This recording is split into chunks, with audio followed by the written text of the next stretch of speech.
All right. So, hooray! It's starting. It is. It is starting. Look, it's starting. And it's starting. Hello, everybody. Welcome to TheOneRing.net. And bringing you another Tuesday. live episode. Live from another location. As opposed to dead. Wall. This is not a set. That is real brick. That's real old brick. I've got to try on. I've just got to try one of these on. Just because everyone's all about my hats. All right. So we're all about cool hats today and cool shirts. Look. Got a brand new hat I've got to try on. Oh my gosh. Check this out. Presto Changeo. Oh, yeah. That's fresh. Batman. Awesome. This is great. I've got to get one of these. I love this hat. Very loud. I like it. I like the red. Why do they say it's very loud? Maybe. Is it very loud? Is it loud? Sometimes it's too quiet. Sometimes you can't hear it at all. We have appropriate sound levels, and the audio sounds is good. Teterus sounds good. So Teterus, guess what? Teterus. Maug's sister says sound. Sounds great. Yes. Hello, Murtaugh. How are you doing? Northerner. And I can see. Hello there, everybody. Teterus. Today is a very special day for you because we are going to launch the first of new articles that Teterus has actually provided for TheOneRing.net. He's written a really cool article about Chinese language and Spanish language translations from Tolkien. And it's really super cool. Really? Yes, and it took some extra work because we had some... Do we have a Turkish edition? We had or Russian edition? Maybe, but I'm sure we have international fans all over the world who can provide other angles on this approach. But Mr. Teterus is going to have to forgive us. It took about a few extra days to get the Chinese characters to show up correctly on the document. But we've got an interesting article that we're going to show later on after our webcast. So, Teterus, you're going to be launching a brand new article. And see, that's hats off to you for that. That's what TheOneRing is all about, is that, if you have a good idea for an article, submit it. You can send, if you go to TheOneRing.net, you can email us with a form some articles or some ideas for articles that you're thinking about writing, and someone will answer it. Oh, yes, absolutely. It's all volunteer. TheOneRing is all volunteer. And in fact, we had the volunteers out in full force this last weekend fulfilling shirt orders, didn't we? We did. Oh, there was a lot. There was a lot of shirt orders. And a lot of shirt orders. And I have to say, we had brand new designs of Peter's Dragon. And, of course, we had the ever popular Obey, Obey design, which continues to be our biggest seller, unless I'm mistaken. And it's still popular. And we had a very quick flash sale of special commemorative Vote Bilbo, #Vote Bilbo shirts. And we've got more cool stuff coming from fans. In fact, we just reconnected with a fan who designed the logo on the TheOneRing.net iPhone app, which is free. And we haven't spoken to him. We haven't chatted with him in a couple years now. And so he's got some T-shirt designs. And so I think we're playing around with different ways of communicating these kind of specials, whether it's like a C2E2 exclusive this week, or it's another flash sale, 24 hours, that's it. That is this weekend. Yeah. So we've got... what we're saying is sign up to our email list, our newsletter list, because we're ramping that up. We haven't been doing regular newsletters. No, the newsletters used to go out very, very regularly, and guess what? They will again. Yeah, again. The TheOneRing is all volunteer, so if the person who is managing the newsletter just has a baby or two and runs out of time, then then we need other volunteers. Then we need someone else to it's all. Yeah. Who was helping us on this weekend? I mean, we had over 200 shirts of well, let's see. Stuffing envelopes, folding shirts, labeling stuff, and even our good friend Northrunner. Hello, Pete. Good to see you again, sir. Always. Hello. He just got his shirt in the mail yesterday, and it arrived all in one thing. There were a lot of international orders, right? Yes. We were had, posting some of those pictures. We were pulling people off the street out of the soup line, saying, "You want a job? I got a job for you. Come in here, fold the shirts, stuff the shirts, send them in the mail. We gave you a job, and you got a job." No, seriously, we had Rasputin, the evil Balrog, who was one of our newest members of the Torn staff. She came by to help. Yeah, Black Milk Clothing. They're based in Australia, and we are definitely friends with them. Have been for several months, and we're actually. Anyway, stay tuned around San Diego Comic-Con. We might have some cool stuff happening with the One Ring and Black Milk. In the meantime, we've got these are not pre-order anymore. They're actually order. Peter's Dragon shirts. I remember the funny story about this shirt is that I came up with the idea. Murtaugh wants the story. It's funny that you're telling the story because Murtaugh says, "What does it mean?" Well, yeah. Well, Peter's Dragon. So I came up with this idea of doing a rip on Pete's Dragon, the classic Disney animated live-action film that from the was 70s. So cheesy. It was like the third movie in a series. That you had Bedknobs and Broomsticks, you had the incredible Mr. Limpet, and then you had Pete's Dragon. You had like 3 movies in a row that used live action and then animated cartoon characters in it. And I remember Pete's Dragon failed miserably at the box office. Did Pete's Dragon fail miserably? Helen Reddy got an Oscar nomination for Best Song for singing "Candle on the Water," but it was like Disney wanted to do an Old West movie, and there with the little orphan boy stuck out in the Old West, he makes friends with a dragon. An animated dragon. A big green dragon. But you know what? It wasn't even an Old West situation. We're live, Pippin. We are live, Pippin. It looked like it was in the Old West, but what it really was like at some lighthouse on the eastern coast. It was at some lighthouse somewhere. Anyways, it was a wacky, cheesy movie. So I just from the 70s. remember having to watch it because, as strict as my parents were, we couldn't watch G.I. Joe cartoons or Transformers or anything with violence or action, but Pete's Dragon was okay. So I just remember this film. I don't remember at all what it's about. I don't remember anything. It's just a period, like, just totally blocked out my mind. I just remember the name Pete's Dragon and a big green dragon. And I thought, well, one morning I said, wait, Peter Jackson. Peter Jackson's directing a dragon movie. The dragon movie. Smaug the Magnificent. Smaug the Terrible in the new Hobbit movie. I thought, well, now's the perfect time. It's not Pete's Dragon, it's Peter's Dragon. No, Aragalen. The dragon that was pink was from the Sword in the Stone. Sword in the Stone. And that was Mad Madam Mim, who had changed herself into a pink dragon. Yes. However, the design of that animated dragon was almost exactly the same as Pete's Dragon, which showed up on the silver screen about 8 or 10 years later, much later. But the coincidence of coming up with this Pete's Dragon. So we've been working with our friend Chris Lyons, who is a fantastic designer over in Indiana. Hi, Chris.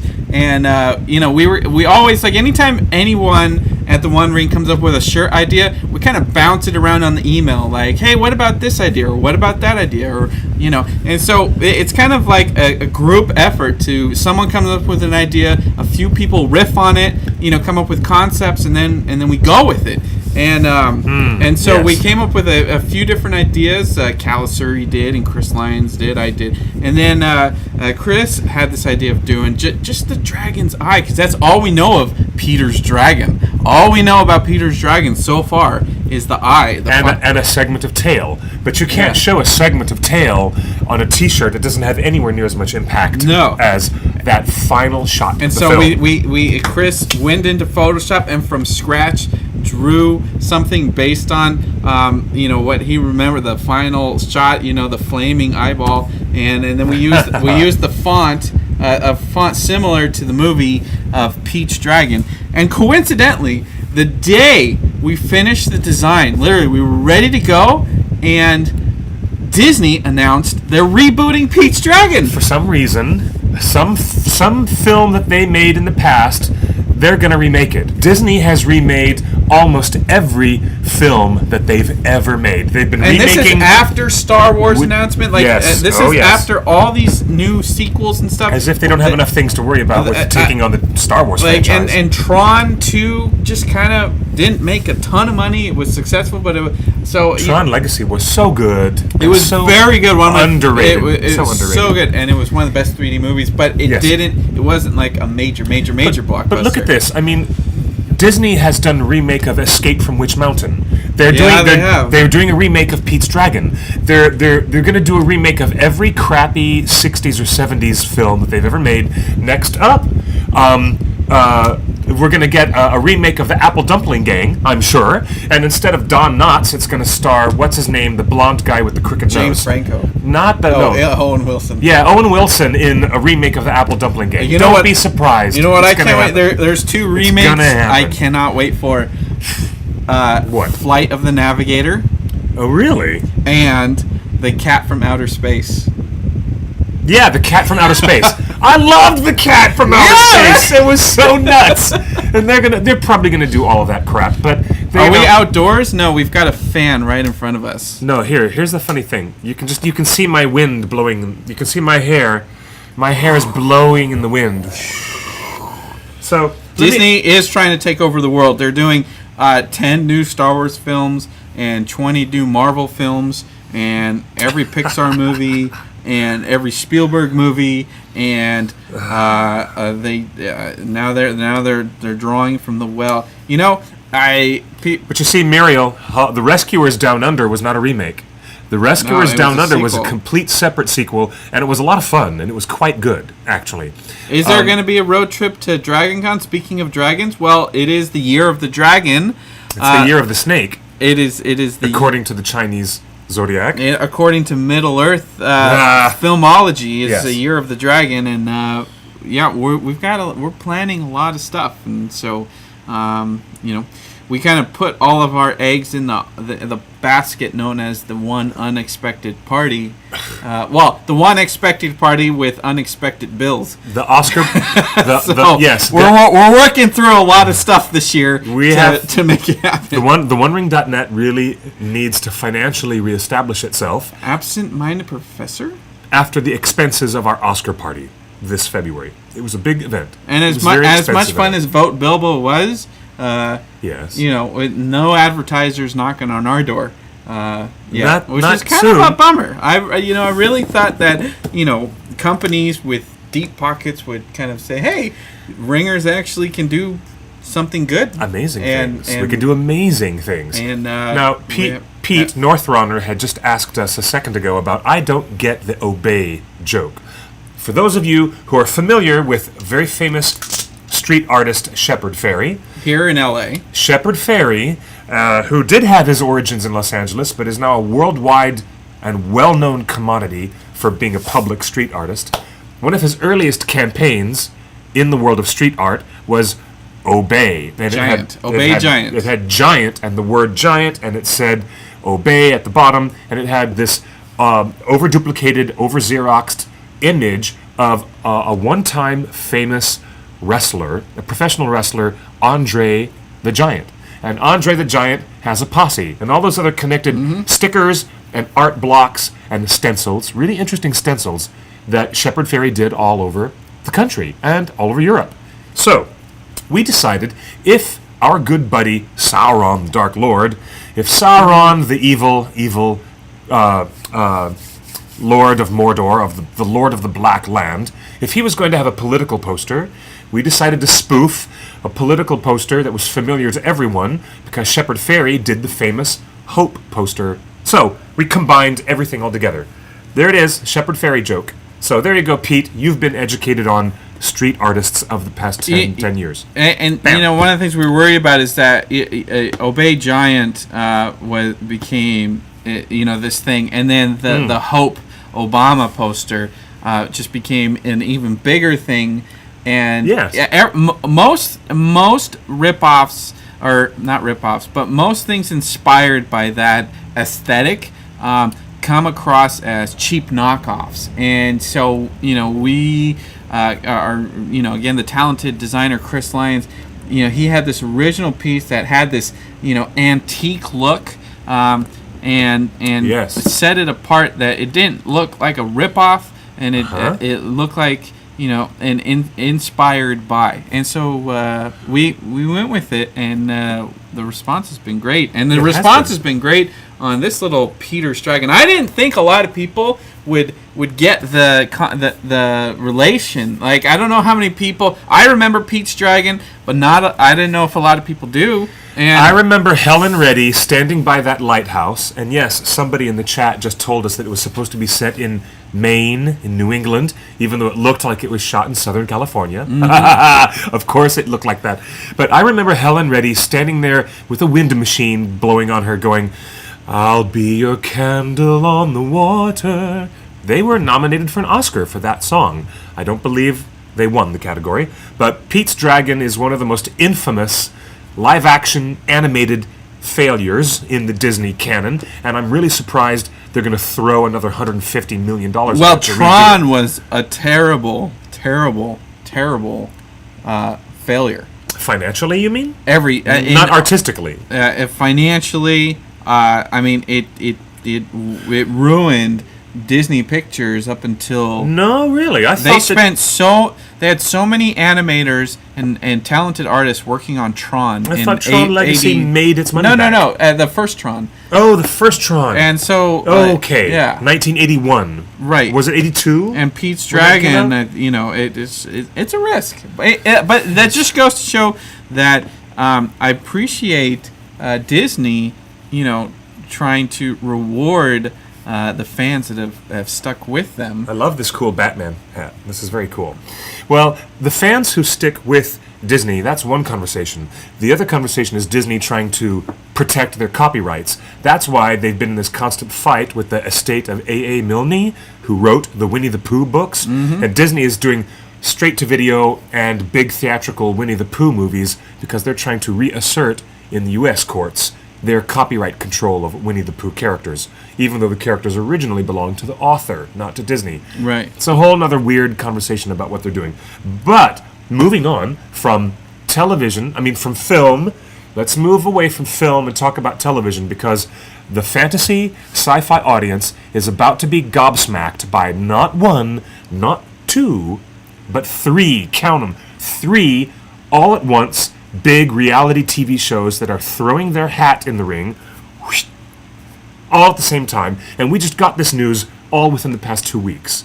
Just a couple of weeks ago, AMC cable television network announced that they're going to pick up a pilot for a new TV series called Geek Out that is hosted and co-written by the guy who did the Fanboys movie. Remember the Fanboys, about those four fans that try to break into Skywalker Ranch? Written by Ernest Cline. Written by Ernest Cline, yep. and he had a big old beat up van and four friends. Yes. Grimlock owned a big sliding door van just like that. In fact, Grimlock was on so many TV shows between 1999 and 2005 that like Grimlock and his van became synonymous with Star Wars fandom. Yes, and then suddenly this movie comes out called Fanboys, and there's a guy, a heavyset guy with a big old van and sleeps with a lightsaber.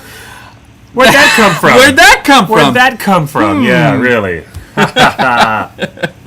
And so we've actually worked with the Weinstein Company in promoting Fanboys, and that was really cool of them to kind of bring the real fans into the fake fan actor movies. According to the news that we've got, AMC plans on doing a pilot. That means there may not yet be a full season, but the TV series is called Geek Out. It is the first of three television shows that we're going to start talking to you about. The other one that has been announced is from the producers of The Amazing Race, which is broadcast on ABC network here in the United States. Yeah. And it's a new show called The Quest. And there's a third show that you mentioned to me, Justin. Yep. And it's called King of the Nerds. King of the Nerds, which is being brought by TBS. So this is the second season of King of the Nerds. Really? Now casting And- season 2. And the first one actually, one of our OneRing volunteers, and she actually hosted our coverage of the New York premiere of The Hobbit. Ashley, one of her best friends was on King of the Nerds season 1. So they really do hire nerds. These aren't just just actors that are pretending to be nerdy and to get on a game show and make some money. $100,000 to be exact. Well, that's the top prize on RuPaul's Drag Race as well. But not only that, I think they get paid like $500 a week. Yeah. I think it's like $500 or $1,000 a week to be on the show. So TBS King of the Nerds first season was successful enough that they're casting season 2 right now. And yes. Have you seen any of the first season? I watched a couple episodes because the OneRing volunteer staffer Ashley, her best friend from high school, was on the show. Yeah. And she's like, he is a nerd, and this show is legit. Yeah. And, How did the show look? Did it resemble other existing competition shows? It looked like something straight out of like a cable. It looked like a cable network game show. Do they eliminate a contestant every week? Pretty much. Okay. Yeah. All So, right. but if you look at the this is on our Facebook page, by the way. We've posted the casting thing. Do you build robots or programs for fun? Are you obsessed with superheroes? Are you in D&D or World of Warcraft fan? Do you love sci-fi? It's everything. Game of Thrones, Star Wars, Star Trek, Lord of the Rings, Battlestar Galactica. So you guys, It's nerds. It's you nerds. guys, they're looking. You guys need to understand this. On one show, they're looking for certain types of geeks who are into video games and who are into all other platforms of storytelling that are related to speculative fiction And basically fantasy, sci-fi. what that show all that. What that show turned into is that who's more well-rounded, a Star Wars fan or a Lord of the Rings fan or Battlestar Galactica. That's kind of where the show ended up, not through any script or anything, just from the people that came on the show. Yes. How nerdy were they? I would like to see some of the first season to see how it ended.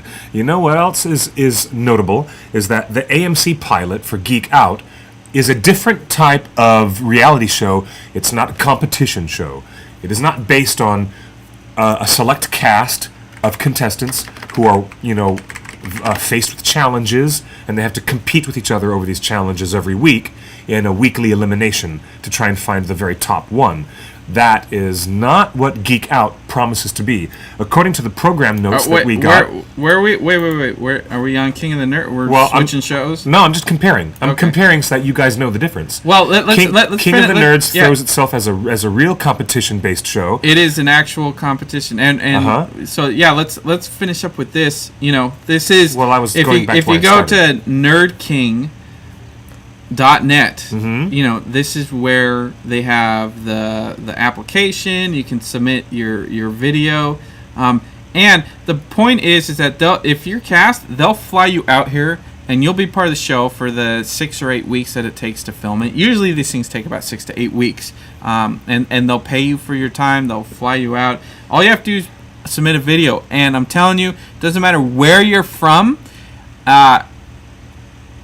If you want to be on the show and you think you have a good chance of being on it, submit. You should absolutely because submit. we've been part of some television shows around LA. They do cast from the 4 corners of the country. They do. Well, that leads me if to you're interested. that leads me to Tolkien Girl, who's in our live chat. Thank you for being part of our live show, everybody. And Tolkien Girl was asking, "What about me living in Canada? How do I get the chance to apply for one of these competition shows?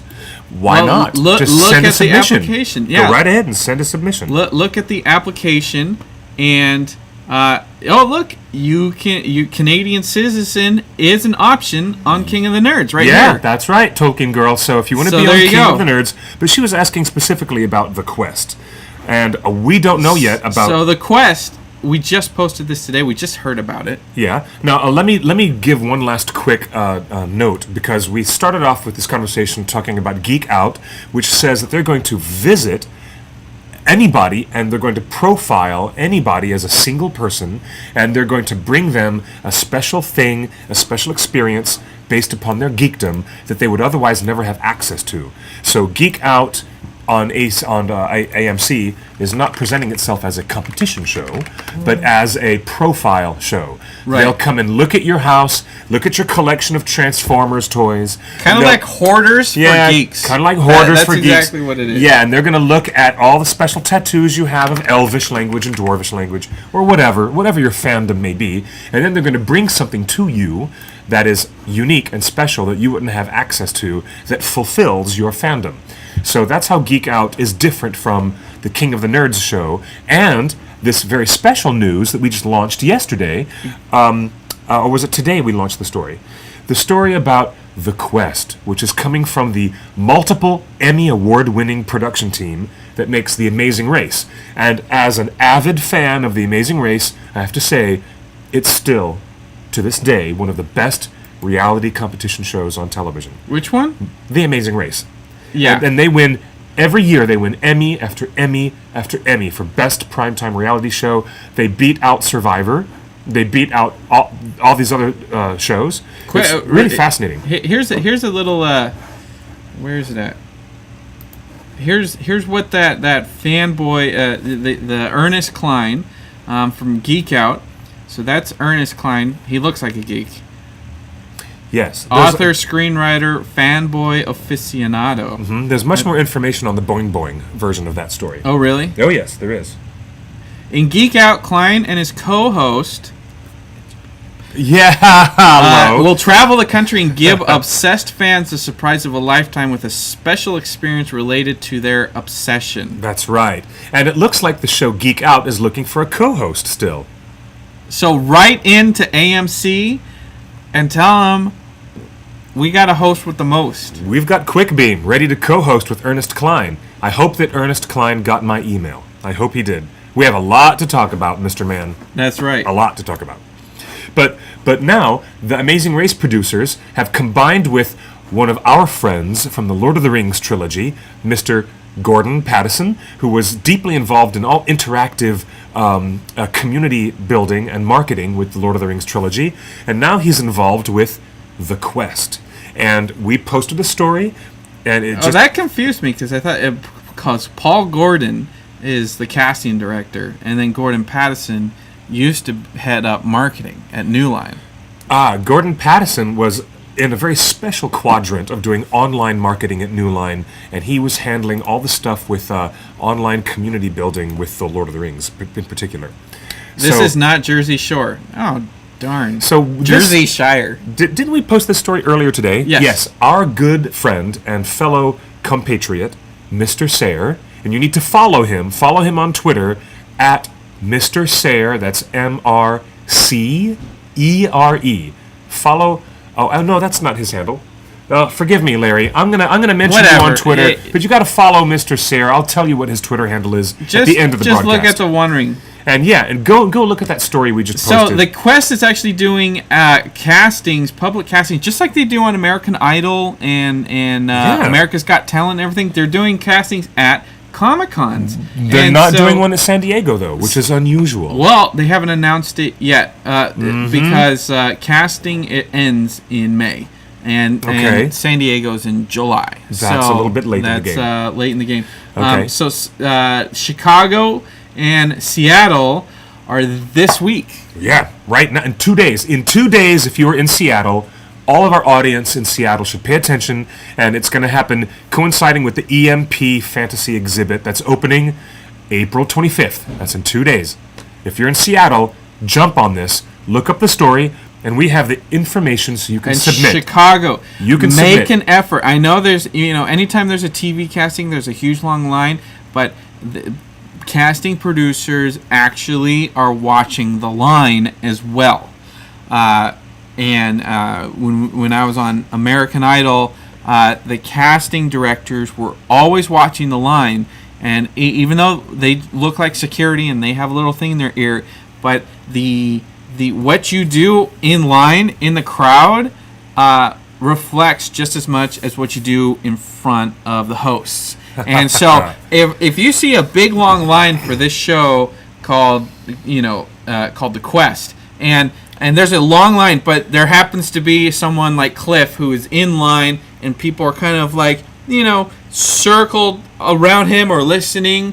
If they're listening to, other people in line are kind of focused on you, and you've obviously stood out from the pack as attracting attention. Yes. Either through doing something funny or for whatever reason. If you attract attention in the midst of fellow fans, producers will single you out, and even if you don't do well and you're really nervous in front of the casting people, they will see that you do have something special, and people are willing to follow you. If people are willing to listen to you and watch you and follow you and engage with you in person, yes, without being famous, you're just yes, another fan. Yes. TV producers want that. Good point. They can expose that on a national scale, because if it's not necessarily a popularity contest, it's just a personality thing. If you've got the personality that other people are attracted to, it's going to come on camera as well, and viewers are going to want to watch you because of that.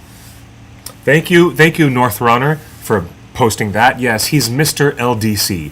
That's correct. And thank you very much for doing that. And you know what? That's a nice point that you made, Justin.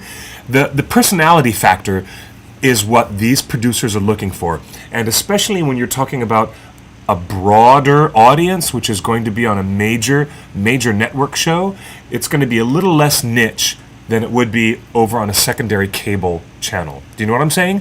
What people they're looking for on the AMC show are probably going to be a little bit different than the folks they want participating on The Quest. The Quest is more like a CBS show, like prime time. Total. No cursing, nothing like it. It's going to be a Survivor type, Amazing Race type show, and it's going to be for a very broad market, a big broad audience. And according to the information we've been getting, they're trying to make this be a teachable moment, so that non-nerds and the other non-geeks who are out there, i.e. the bullies, the meatheads, the jocks, all those people who don't quite get it, they're going to be taught a little bit more about the personalities and the quirks and the idiosyncrasies that make geeks who they are, and the kind of passions that they have.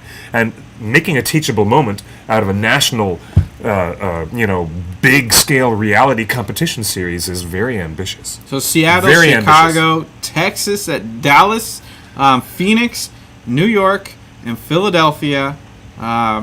As so far, those are the cities where they're going to have open auditions, and this is going to be a legit show. And I want to see.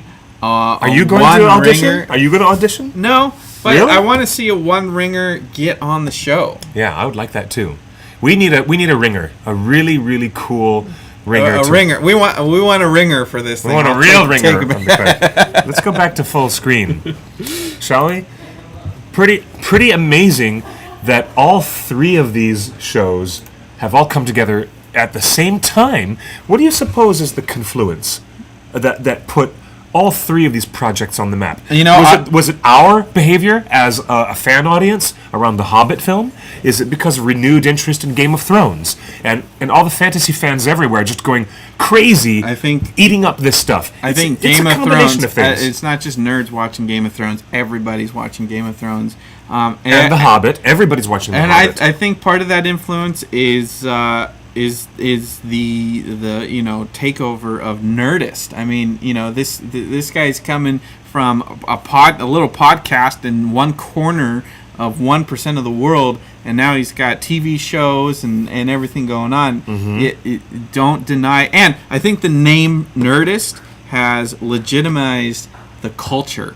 I think that the name itself and the fact that this particular group is being successful and they're called Nerdist is just good overall for nerds in pop culture. And I think that's why you're seeing shows like The Quest, from the producers of The Amazing Race. And you've got shows like Geek Out, they're like, and they're making big announcements. They aren't trying to keep it underground and like, hey, let's test the waters and see if people will watch it. No, they're like, these are big announcements and big casting and spending a lot of effort to go multiple cities to make these shows happen as soon as possible. Hey, the Happy Hobbit girls would be great to apply for. I was the first quest. one to say that. That's great. I was the first one to say that the Happy Hobbit girls need to be going out for all these shows. That's true. Very good point, Moore.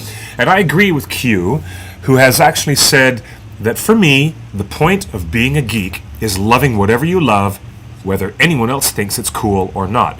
I appreciate that sentiment very much. But sometimes, when you find yourself in the company of similar people who love the same kind of thing that you love, that feeds the passion. It fuels great conversation. It makes for great friendships that are built. You walk into a room with a bunch of Miyazaki fans that start talking about, oh gosh, I really loved Princess Mononoke, but then, a few years later, Miyazaki says he's going to retire and never make another film again, and you've got stuff to talk about with people because they love that artwork, they love those films, and you can center these conversations around Battlestar Galactica, Doctor Who, of course, Lord of the Rings trilogy, Harry Potter, Twilight. In their case, they're fans of, Camp Edward or Camp the other dude, Taylor Lautner, whatever. And it's like, there's fandom, and then there's community that is built around a fandom. That's a whole nother aspect of it. There's also this kind of religious devotion to the things you love, and the desire to tell the world about it and preach it. There's some avenues of religion that say, if you have a platform, use it for good and use it to get the word out. Well, the same works for fandom. If you end up having a platform to speak to a lot of people about geek and nerd culture, you use it for good, and that's what Joss Whedon has done. That's what J.J. Abrams is doing. That's who's that redhead head girl, Geek and Sundry? I don't know. And they're not just actors and directors, that or want to exploit nerd culture. They grew up as nerds like us. What do you think Kevin Smith is? Kevin Smith is one of the biggest nerds on the planet, and I think, to his credit, he's never stepped foot out of that. No. He's never pretended to be someone he wasn't. He's never pretended to be otherwise. He's always embraced his inner geek and his outer geek. That's a good example, too. Kevin Smith is a nerd just as much as J.J. Abrams is a nerd. And I think if you ever got them in the same room on the same show, they could go toe to toe as far as their knowledge. The difference, and this is a personality thing, and fans, kind of split into kind of two groups where. Felicia Day. Thank you, Darth Strider. Thank you. Some fans feel it's not right to make money and be successful, financially successful in your fandom. Really? At the expense of other fans, and another group, and that's kind of the Kevin Smith thing. Why isn't Kevin Smith directing Star Wars movies and Star Trek movies and Transformers movies and Marvel movies? Why isn't Kevin Smith doing all this? I'm really quite surprised that Kevin Smith has not stepped up to bat to do any Marvel projects. He doesn't want to do movies. And why not? On the opposite side, he's a competent filmmaker, and on the opposite side, you've got J.J. Abrams. It's like, yes, I will do it. And Joss Whedon stepping up and giving the third biggest movie of all time. J.J. Abrams can't say no to a project. And Joss Whedon, stepping up and wasn't afraid of being the fan that brings it. So this brings this good point, very good point. And the question that Ara Galen has put forward is, what is the difference between a geek and a nerd?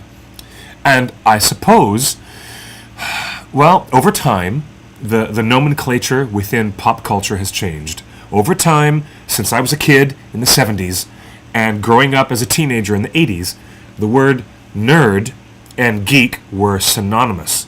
and being Interchangeable. Interchangeable, yeah, they were almost the You know, same. Being a nerd was always like the dirty word because it allowed anybody an excuse to bully you, and you could just simply be a person wearing glasses. You could simply be a person with the wrong type of shirt, or maybe you had high water pants, or somebody wanted to make fun of your shoes, or whatever. That was just a throwaway word. But if you're a geek means that you geek out on something and that you have a specific passion for something that is so detailed, you know more details about it than by rights you should. If you are a stamp collector, what are they called? A philatelic. If you're a stamp collector, you're a geek about collecting historical stamps, right? You know what I mean? If you're a bird watcher or ornithoptery, you're a geek about bird watching. If it happens to be studying Tolkien's Dwarven and Elvish languages and rereading the Silmarillion over and over again until you can memorize all the Elvish bloodline and all the children of Hurin and everything in between dwarves and elves and men, then you're a geek about Tolkien. And I suppose it has a connotation of positivity because you're automatically assumed to be an expert on something in particular. I know people who look at me and say, I'm not a geek about anything. I don't know what the hell you're talking about. And then I say, wait a minute, you watch True Blood on HBO. And he's like, oh yeah, I love True Blood. I never miss an episode. And I pointed out to my friend, I said, you are a geek for True Blood. That is your thing. You know the characters, you know the subplots, you know all the details. That's what you geek out about. That's your thing. There's a ton of different descriptions. Everybody's got an opinion on how you tell the difference. And look at that. I've always come to the I assign geeks as consumers of content and nerds creators of content. Oh, that's a very good distinction. So that's geek, excellent. I am. Excellent. You could be a gleek. A geek for Glee. You could be a geek for Star Wars. You consume it. You watch every show, yes. Every movie, every game, every comic, everything. You just need. And you learn, you absorb it. It becomes part of your consciousness. You can speak the language. You know the different. You know what IG-88 means. You can speak and tell us about it. Nerds are the ones that create. Nerds take it to the next level and create a Star Wars fanfic, or they start shipping characters in Lord of the Rings, or they create a Minecraft. Balin's Tomb of Moria. Like, the nerds are the ones that just start creating. They actually spend time and effort and resources and money to create the costumes. They're creators. Either they create games, they create animations, they create videos, and that's how I've always kind of separated geek and nerd. But that's just me. I kind of get that, and I appreciate that you made that connection. Yeah, I will give nerds credit for being, the programmers. These are the engineers and the builders and the writers. These are the people and there's who work nothing wrong with either hardest. one. They work. Yeah. No, there's nothing wrong. Not in this day and age. It's all changed. Since I was a kid, it's all changed. Thank God. What about you? Don't you think? I think. All I can do is give have an opinion on from my frame of reference, and for instance, like, I'm doing this, I do this show and we do all the conventions and we help out with the T-shirts. I like to create. I'm creating. I help create this stuff. I haven't read The Hobbit. I didn't read Lord of the Rings until after all the movies come out. I don't want to consume. I'm not consuming everything that's out there. I don't play Lotro. The last Lord of the Rings game I played was on Xbox One. Yes. Return of the King co-op, which was super fun. I'm not. That's why I don't classify myself as a geek, because I'm not consuming all this. But I'll readily admit, I have to admit, nerd culture, I'm all in. That's why I'm in with Nerdist, and this again. This goes. It proves my pack. I just realized Nerdist himself is a creator. Chris Hardwick creates. He creates shows and podcasts. He's put together a whole team of people that create YouTube channels, and they create their own podcasts. So I think nerds create and geeks consume. My goodness That's gracious. my argument. I like that. I like that distinction, and I think we'll go with that. Tolkien Girl, our friend up in Canada, I heard you say up in the chat about 15 minutes ago that you didn't have what it takes to apply for any of those shows. Why would you say something so self-defeatist? Yeah. Right off the get-go. Right off the get-go. Without even having tried. Not only do I recommend you check your head at the door, but I recommend you have an attitude adjustment and actually go forth proudly and put your best foot forward and apply anyways. Who knows? Don't be afraid. You don't know. You don't know what you don't know. You don't know what you don't know. You don't know what they're looking for. I mean, there's been many casting on people that got onto shows. I went to high school with this girl Tiffany, and she ended up years later being on the 3rd season of American Idol. Really? And with a different name and a different hair color. Yeah. And a whole different thing. Like back when American Idol was a good show. Well, you just don't know. But where did this conversation coming from? Oh, because you don't know what the producers are looking for. And some people, we were talking about Kevin Smith and J.J. Abrams, and Kevin Smith is kind of like, I don't want to create anything in the nerd culture. And J.J. Abrams is like, I'll create if you want me to create, I'll create. It's not a confidence thing. It's just a choice, and there's nothing wrong with either doing things either way. And I think that a lot of people don't want to be the herald of geek. Right. Some people don't want to go out for the show. So I would think that the Happy Hobbit girls would be perfect for these shows. Equally as much as the Hillywood Show girls. Sure, the Hillywood Show girls. Two pairs of sisters that both live together, that both create YouTube shows about Tolkien fandom and all the nerd stuff that they love. I think they both have an equal thing. But I think one of those pairs would say, "Oh, that's below me," or I don't want to be known as that. I don't want to be known as a reality star. And for heaven's sake. I don't want to be known as the fan of fans. I don't want that pressure. I don't want to represent anybody. And I don't want and I'm saying it doesn't matter how you get your name out there. Like this show, if you want to entertain people, then you want to entertain as many people as possible. And doing a TV show is a quick way of exposing your likes and beliefs and your fandom to everybody, and so have fun with it. You should have. Grimlock never said no to a TV show. That's right. And do you know what? I know for a fact that when George Lucas was a kid, he was bullied too. Our friends are here in the chat having an ongoing conversation about this. Just because you are a passionate geek about particular things, and you have a creative edge, and you have an involvement, an appreciation, and an involvement with speculative fiction and all these worlds of fantasy and sci-fi that we love so much, because you have that quality, you should nurture it and you should embrace it, my dear Tolkien girl. And George Lucas was bullied when he was a kid. Believe me, he was. And look what he ended up doing. He applied himself, and he took his creativity to the max. And he went to film school and took a great interest in storytelling that inspired him, and look where his career went as a storyteller. You never know. George Lucas. You never know. George Lucas was a nerd because he created, and then after he got money from the first Star Wars, he didn't make any more Star Wars. He let other people make the movies, and he went out and built Avid and Pixar and Skywalker and THX, and he created modern Hollywood. How much do you want to bet that Joss Whedon, J.J. Abrams, and Gene Roddenberry, and all these great creators of some of the best sci-fi and fantasy, George R.R. Martin, how much money do you want to bet? And it's a bet that you'd lose. How much money do you want to bet that those creators of amazing stories and films and television were trod upon and, not encouraged by their peers?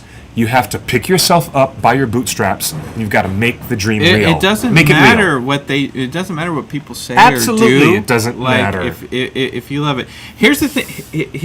Here's why George Lucas was bullied as a kid. Because look at his reaction when the world bullied him for the prequels. Oh, didn't they? Oh my God! I bet you he was having horrendous Murtaugh, emotional I'm gonna flashbacks. I'm gonna get to your question, Murtaugh, in a minute. I saw your question 3 times now. We'll get to that. I think George Lucas was absolutely bullied as a child. He was. We know for a fact. He stayed in his garage tinkering with engines and didn't play with his friends.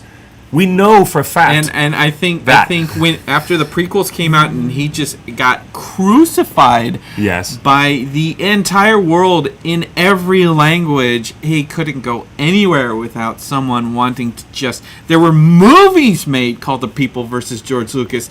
There were songs published on iTunes called George Lucas Raped My Childhood. Oh, yes, there were. That man was bullied for doing what he loves, even with his own thing. Even later in his career. And, if you watch the interview, when Disney bought Lucasfilm, and there's an interview on YouTube where he's talking to Kathleen Kennedy, and he's like, it's better to be on this side. It's better to be a consumer than to get bullied by the fans. I mean, you just look at his face when he talks about why'd you sell. He's like, well, I couldn't deal with it. Like, he didn't want to deal with it, and nor should he. He was absolutely bullied, and if you think he wasn't bullied when he was a teenager, then he absolutely was bullied for the last 7 years, 10 years after Star Wars, after the prequels. The world bullied him. There's no escaping that. And what do you do? You just got to keep on doing what you do. Well, here's good. Here's one of the more interesting aspects of what we're talking about today with all these reality shows being launched. Nowadays, being a geek or being a nerd is no longer a bad thing. It's not a badge of shame. Not anymore. Now it's a money-making, exciting thing.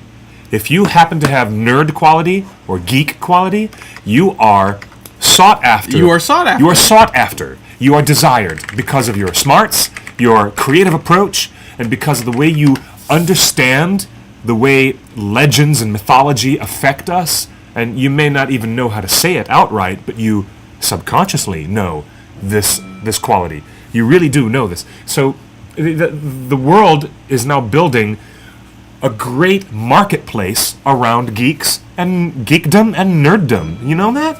Yeah. Really. I mean, not only as the movies, not only have the motion pictures and the cable television shows gone off the scale with big, speculative fiction.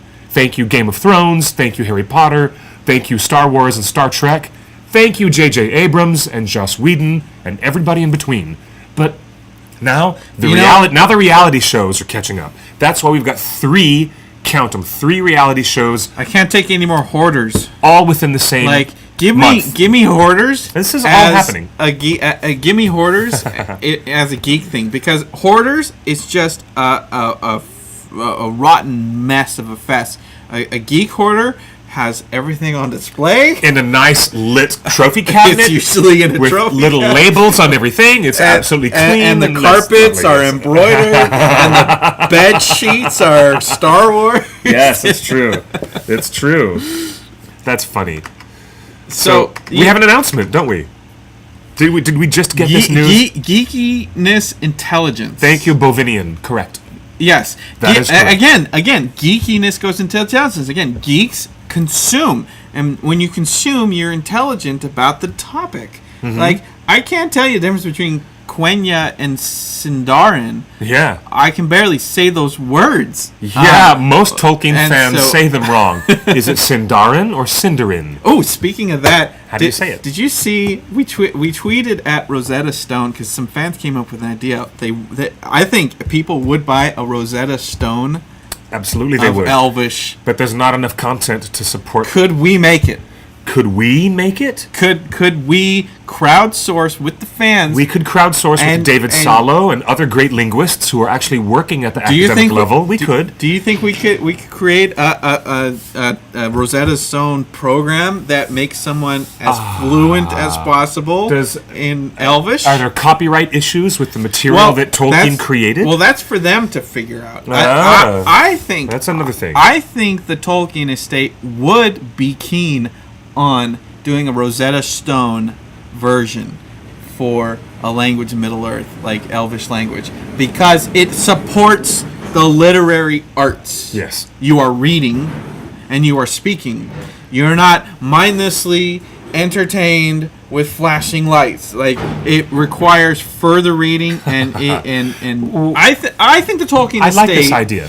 Have would they ever done a support it. Klingon? Have they done a Klingon language version of Rosetta Stone? I hope not, because I want to be the first nerd Really? group. If any fandom is going to get a Rosetta Stone, I think it should be. It should be us. That would be great. Now, on to the question that Murtaugh has very politely asked and waited for an answer. Yes. And the answer, Murtaugh, is any news on a Desolation of Smaug trailer? Well, there was a rumor that it was going to be attached to the Tom Cruise movie Oblivion. That is absolutely That was not a true. dirty internet rumor. That was a very bad, dirty internet rumor, and you should The only rumor that we have that is get your rumors from us that first. has some Get them from us. that has Please. some weight behind Yes. it is the Man of Steel. Well, that makes the most sense because Go see Man of Steel Warner at Brothers midnight. Warner Brothers is trying to be synergistic with their properties. In fact, go see Man of Steel, at at midnight The on Hobbit. IMAX in 3D. That's my recommendation. I love movies on IMAX in 3D. It's the best format for me to see 3D. It's brighter and better and crisper. You know It's what a movie great was image. shot in 3D? The What? Desolation of Smaug. You know what movie's coming out on IMAX soon? in 3D? Ooh. I'm just saying that you probably want to go see Man of Steel in IMAX 3D. That's where you should look. That's definitely where you should look. I agree. And this is, you know what? I'm telling you right now. For Desolation of Smaug, I am not watching the trailer online. Hello, First. hello, White Lady AON. Welcome to the chat. I refuse to let the internet, YouTube HD, QuickTime, whatever. I refuse to let the internet be my first experience with the Desolation of Smaug. The streaming thing that Peter Jackson did whetted my appetite, but I watched that and I realized I don't want to see this Online. on my laptop screen. I want my first experience with actual filmed footage with graphics and everything. I want to see that on the big screen in a dark theater. I agree. Full impact. What To have the happened? full impact of it. What happened to all the nerds and geeks that they used to go? They paid to see Meet Joe Black just to see a Star Wars trailer on the big screen. That's right. A Because completely unrelated story. The internet wasn't. And then they leave. There's tons of stories how people would go buy a ticket, and then they leave after the trailers because they. That's funny. That's funny. I don't want the Desolation of Smaug trailer because I think Empire was the best Star Wars movie. I think The Two Towers was the best Lord of the Rings movie. I think a lot of second movies are the best, and I think Desolation of Smaug will be the best of the three. will Hobbit movies. be the best Probably. of the three. You're probably right. And hey, back to the question Q. Thank you. White Lady AON has already answered the question. Q, Desolation of Smaug trailer would not be in front of the J.J. Abrams Star Trek tentpole film because Warner Brothers does not want to bring attention to a Paramount property that is competing in the marketplace. Warner Brothers wants to have Man of Steel be a special showcase for anything else that is Warner Brothers related.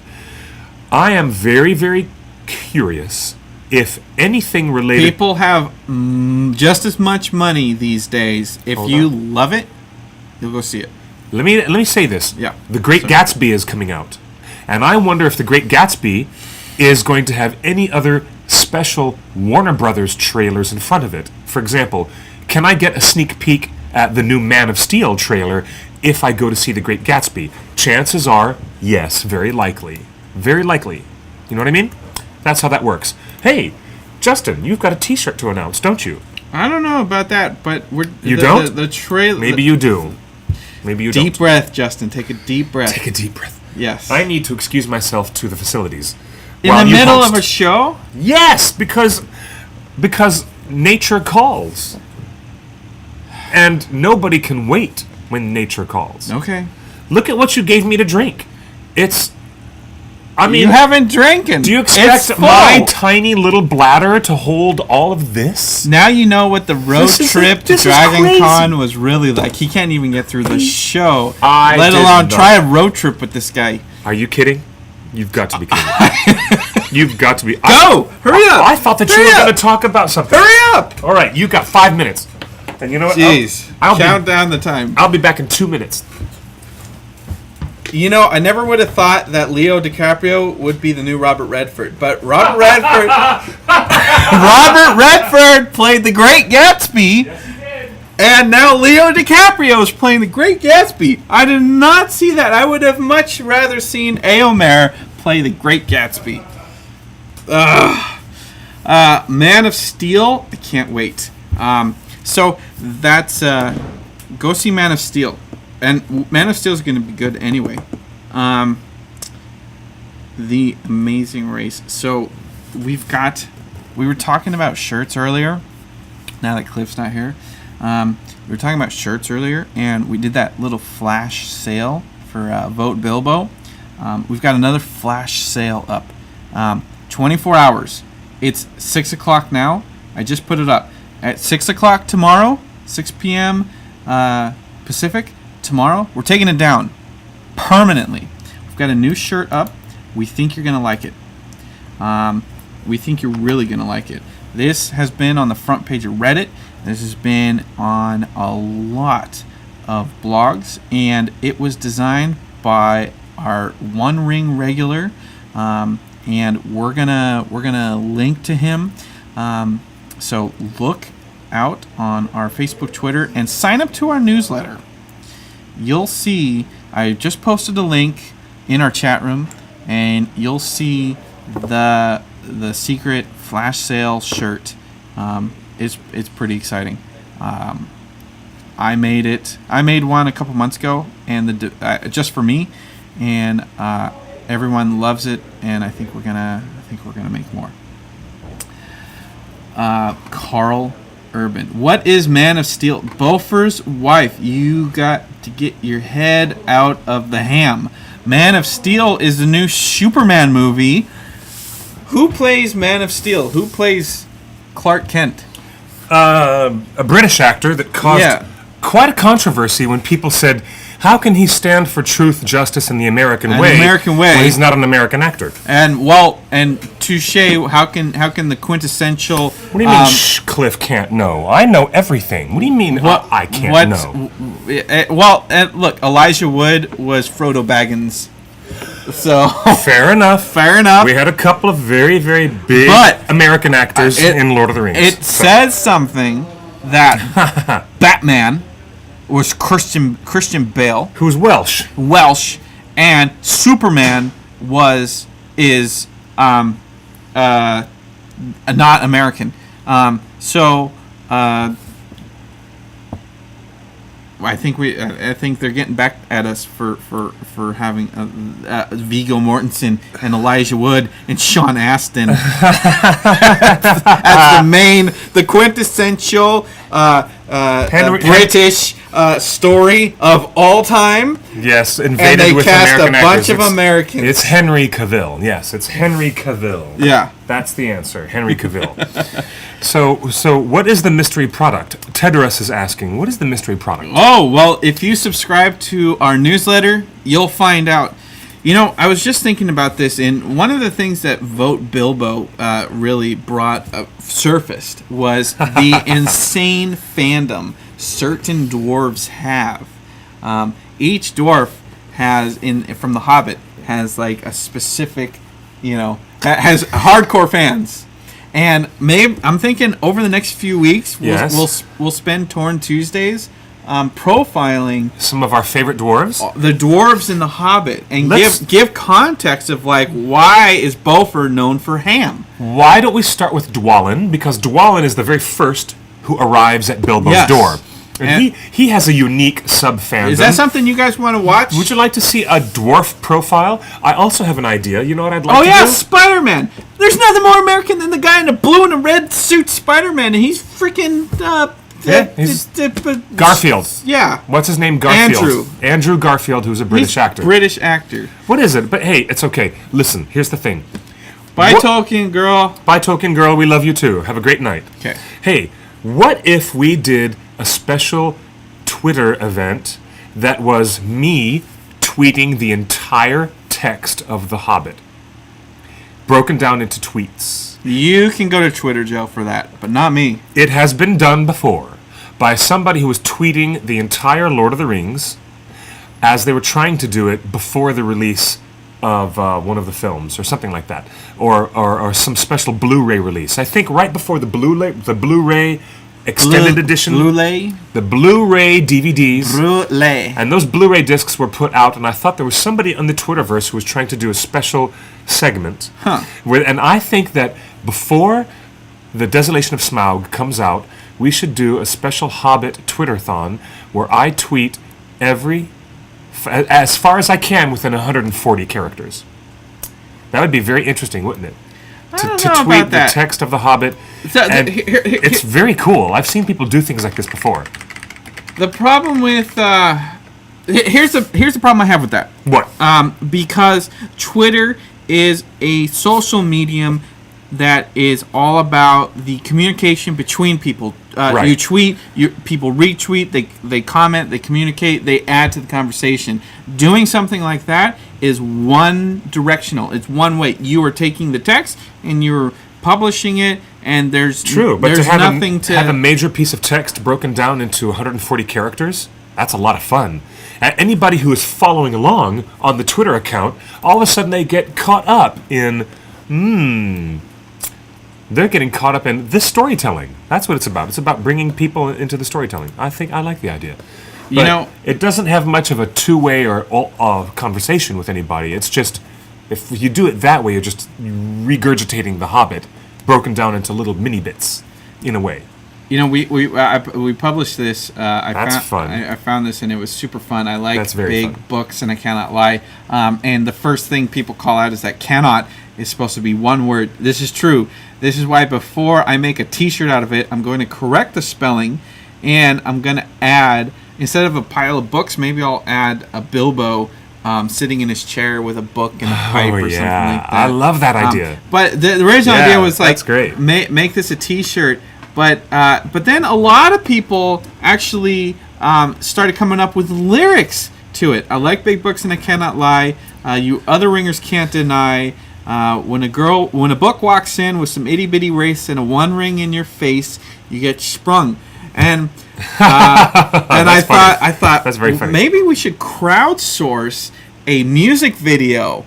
Maybe we can get someone to you and I can write the lyrics of a parody to "Baby Got Back" based off of this. We'll write the lyrics, and then we'll chop it up into segments, and then we'll put that out to the fans.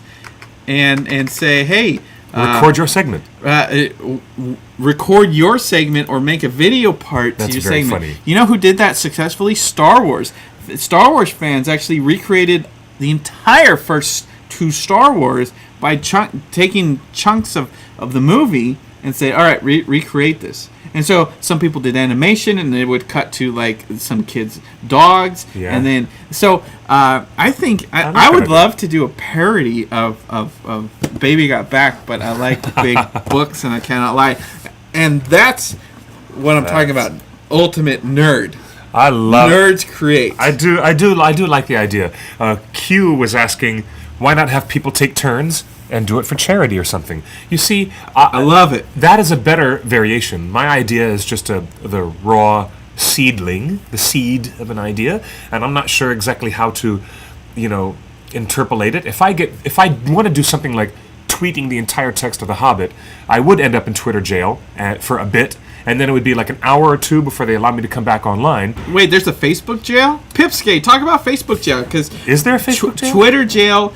Twitter jail is actually a thing. Like, if you tweet too much too fast, the automatic bots at Twitter, they flag your account and they say, "Oh, you're talking way too much, buddy," and they limit what you can say.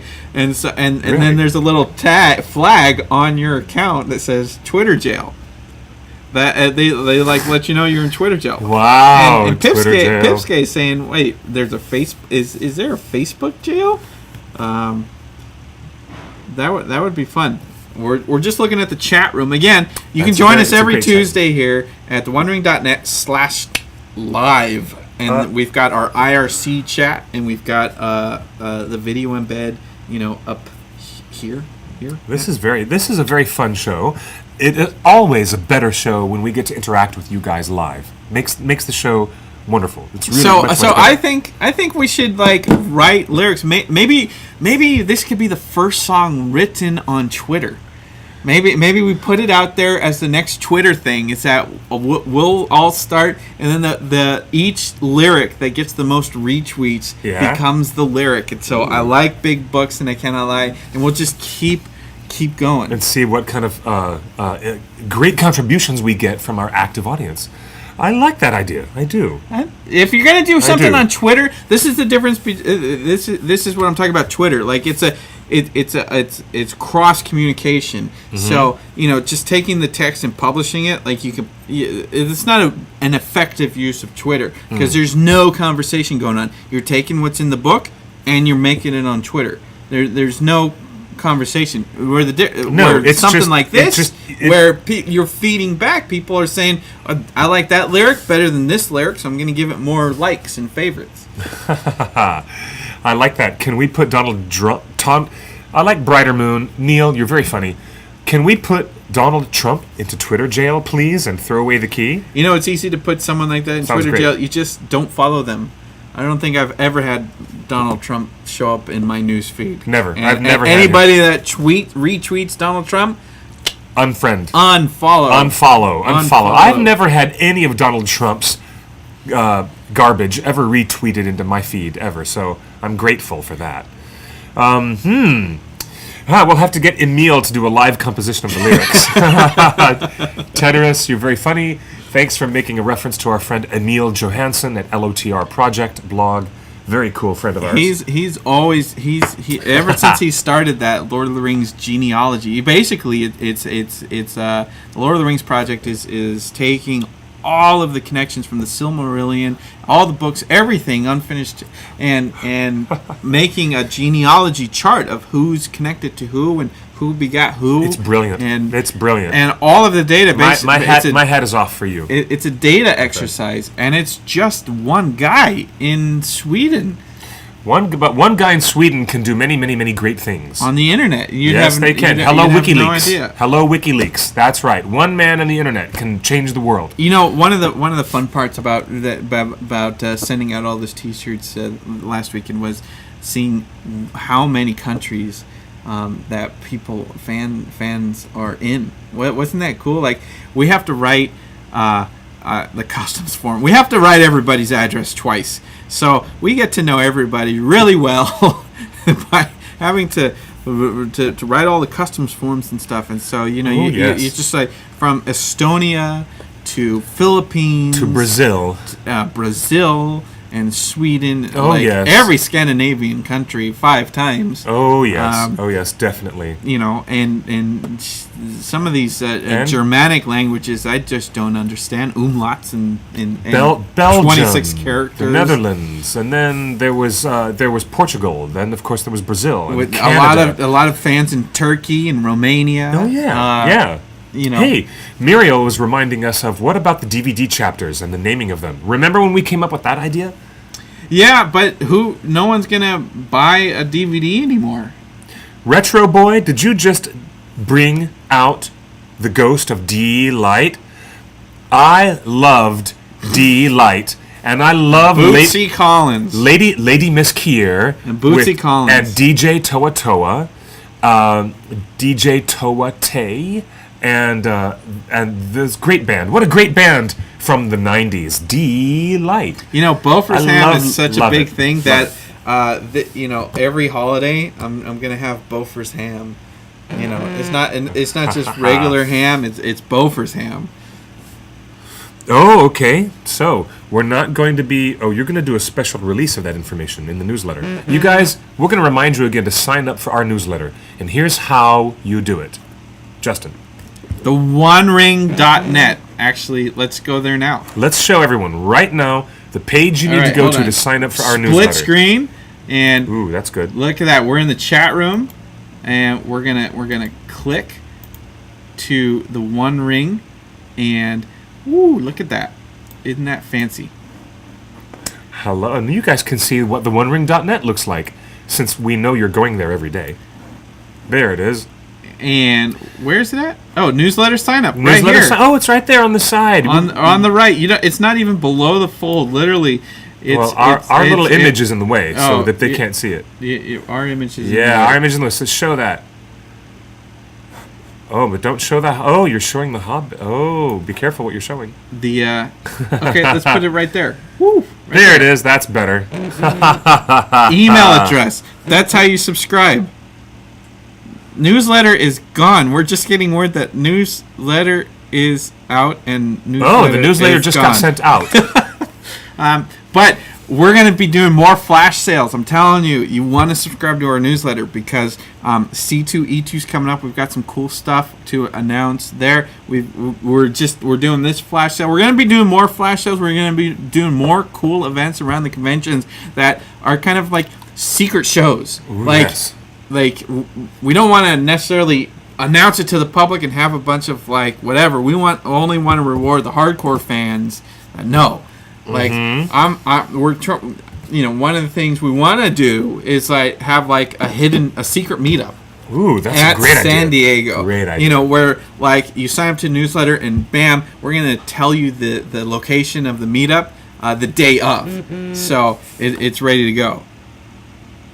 So, that's going to be really cool. So you want to sign up. So newsletter sign up is right here, and we're going to sign up quick beam at TheOneRing.net and subscribe. And hopefully this works just like that. Ooh, very nice. An email was just sent to confirm your subscription. See, it's that easy to sign up for our newsletter. One Ring newsletter. Yes, it's right below Gollum and Badali. Oh, that's excellent. Well, we have a lot of exciting things coming up. A lot of exciting things. Is it true that this weekend is the C2E2 Chicago event? C2E2. Our panel is on Sunday, I think. Wait, let's go to the tape. That's 5 days away. 5 days away. C2E2. Oh yeah, let's show everyone this. Okay, so C2E2. It took me a while to figure out what C2E2 was. Chicago Comic-Con and Entertainment Expo. Yes. So Chicago Comic-Con, C2. Yeah. Entertainment Expo, E2. Oh, so that's supposed to be squared. C squared, E squared. Yes. Got it. So Chicago, C squared, E squared. it's basically Chicago Comic-Con. Oh, did I just see Natalie Portman? Ron Perlman. No, that's Natalie Dormer. That's the girl from Game of Thrones.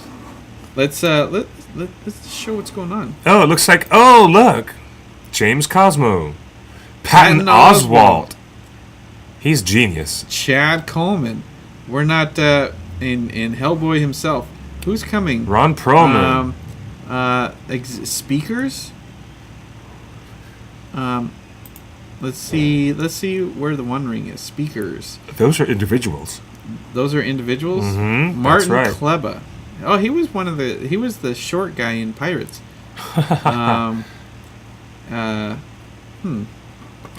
So what's happening? Ooh, panels. Panels and screenings. The Sunday schedule. We're going to show you the Sunday event right here. I think it's on Sunday. They usually do put us on the funny day. Map your show. Let's see. Oh, look at all those programs they have. And they have a planner. You can add it to your planner. So this is pretty cool. Chicago C2E2 is run by the same guys that do New York Comic Con. It's a great show. And they get their act together. Crowdsourcing your way to success. Bruce Boxleitner doing an autograph on Sunday. I love him. He's great fun. Isn't he? Yeah. Felicia Day doing a signing. Miss R.L. Felicia Day. Stein. Daniel Logan. Oh, wasn't he? Daniel Logan was in Star Wars. Yes. What was he in Lord of the Rings? No, Daniel Logan plays the young Boba Fett. Can Remember? I search? I thought he was in another movie though. It's not on Sunday then. Search all panels. Let's just search. And do a quick search for. This would be awkward. Search for the word Hobbit. Hobbit. Good idea. Yes. Search. Bam. Oh, and what do we find? Hobbit headlines. We're the only Hobbit thing at Chicago Comic-Con. Look at that. You just saw it happen. The only result. Only. And it is Sunday. Sunday at 12:45 in the afternoon. You guys in the Milwaukee, Chicago area? Anybody around Saugatuck? Anybody near Gary? 12:45. Get a one-day pass to come to the Hobbit. We're the only Hobbit thing at Chicago. I'm trying to. Not Should surprising. I go? Yes, you should. I don't know. It's going to be super fun. It's a fun event. The C2E2 is fun. It's a super fun. And can you see it? The description? You guys, we're going to show you what it says right here. The Hobbit is here. With Ent Maiden and Corvar. Corvar, the head of all things One Ring. Showing this. I'm going to show this to you guys. You can see it right over. There you go.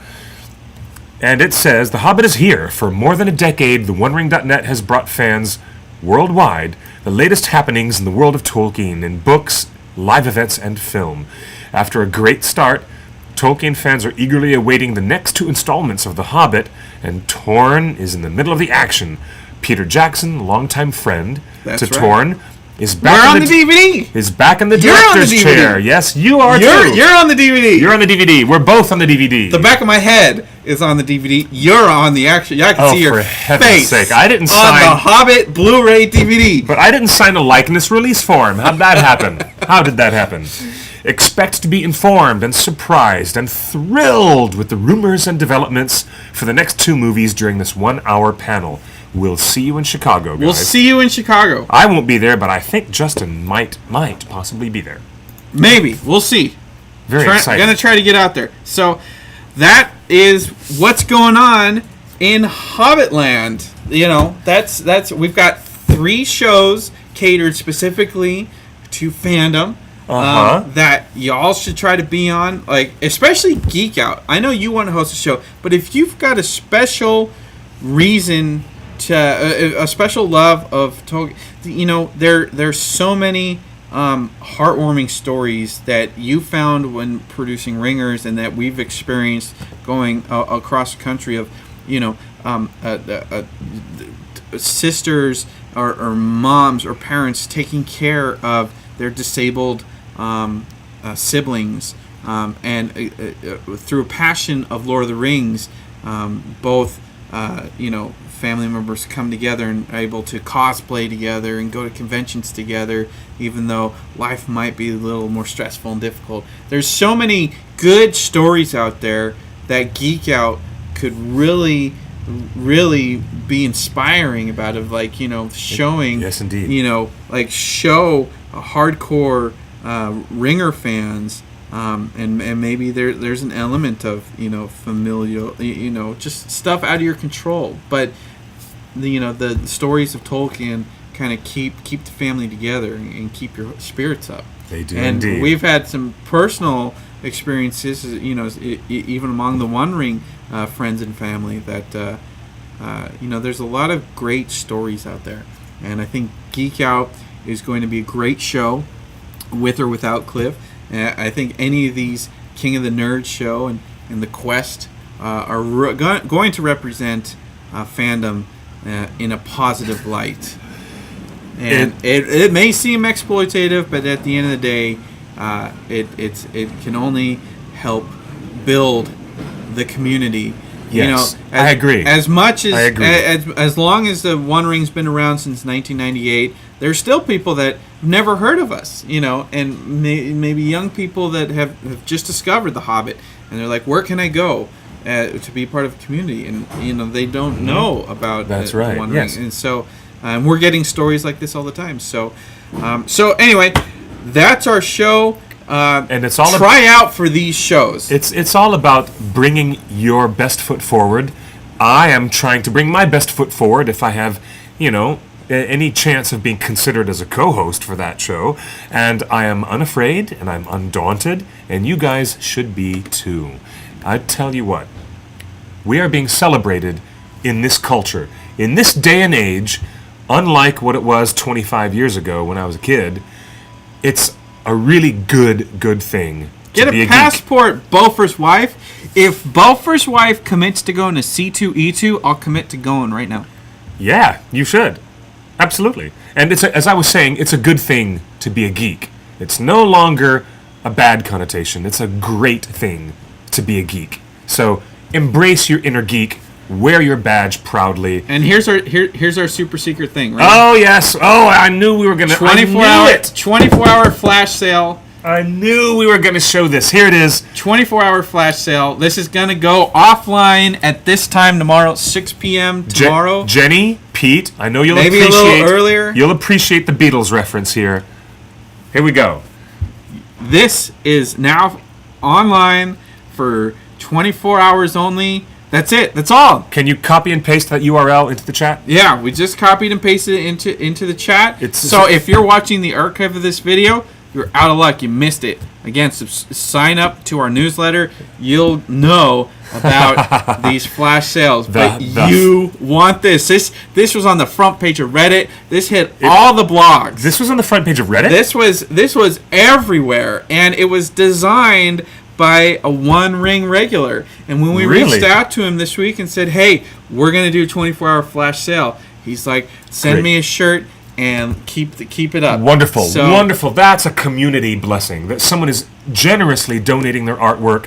This is fantastic, and it's a great... I personally am going to give one. I want one of these. All those guys. It's an homage to the Fab Four. They are the Fab Four, according to us. All four of those guys on that shirt are going to hand receive one of these shirts, and you can be one of the... If you get one and wear it to the next convention, I might not have them done in time for C2E2, but this is the flash sale. It's online right now. So only 24 hours. Only 24 hours. We'll make as many as we can, and we'll ship anywhere in the world. And Cliff's going to help me ship it. I will, absolutely. You loved it. You loved seeing, I recognize that name. You wrote notes on the packages. I did. Because when I'm addressing the shirts, I put on that big latex horse's head so that nobody knows it's me. Wasn't that funny? Did you guys see that? You guys saw that on Facebook, on our timeline. But I really do want to recognize our audience because they keep us going, and you guys are really fantastic.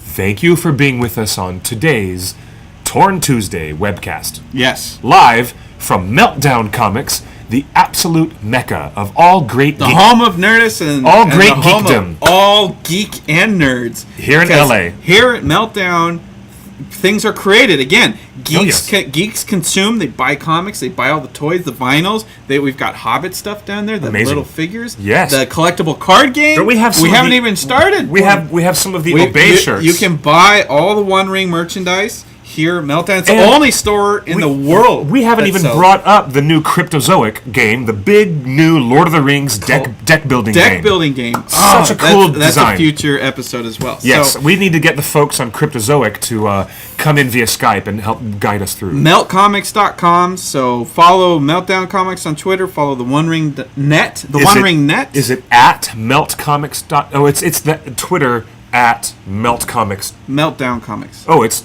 Twitter at Meltdown Comics. And the website is Melt Comics. Melt Comics is www.meltcomics.com. And to follow the OneRing.net on Twitter, you do at The OneRing Net. The OneRing Net. And to follow me, you follow me on Twitter at QuickBeam2000. That's what you can. And you can follow Justin at just the OneRing. I only want to be known for the OneRing Net. Vote Bilbo is the highlight of my life. You're an amazing guy. This is an amazing guy. Thank you for helping launch our show today, Justin. Thank you. Thank you for all the technical wizardry behind the scenes. It was very nice of you. I couldn't do this without you. I know that I couldn't do it without you. So, we are... the Batman. And the Robin. We are the Siskel and the Ebert. We are the yin and the yang. I haven't put on that much weight, have I? No. I'll be the Ebert. You can be the Siskel. That don't work. That means you get to go first. Anyway. Sorry. Sorry about that. till next week. We are the Laurel and Hardy of Laurel. That still doesn't work. I'm putting more weight on every time you speak. Tom and Jerry? Okay. Holy smokes. Heckle and Jekyll. We are the Tom and Jerry of Biffer geekdom. and Bofer. We are the. Where's the Bomber fit in? That's a Oh, triad. yeah, what's the with the weight jokes? Come on. Balin and Dwalin. All right. I'll be the old one. You can be the young, muscular one. How's that? Thank you. Is that better? Is that better? We'll see you next week on Torn Tuesdays. Balin bows. Every week. Thank Tuesday, you. Thank you. 5 p.m. live. Chat with you. TheOneRing.net/live. It's wonderful to have you guys on the air. As always, thank you, and we'll see you next week. Bye-bye. Bye for now.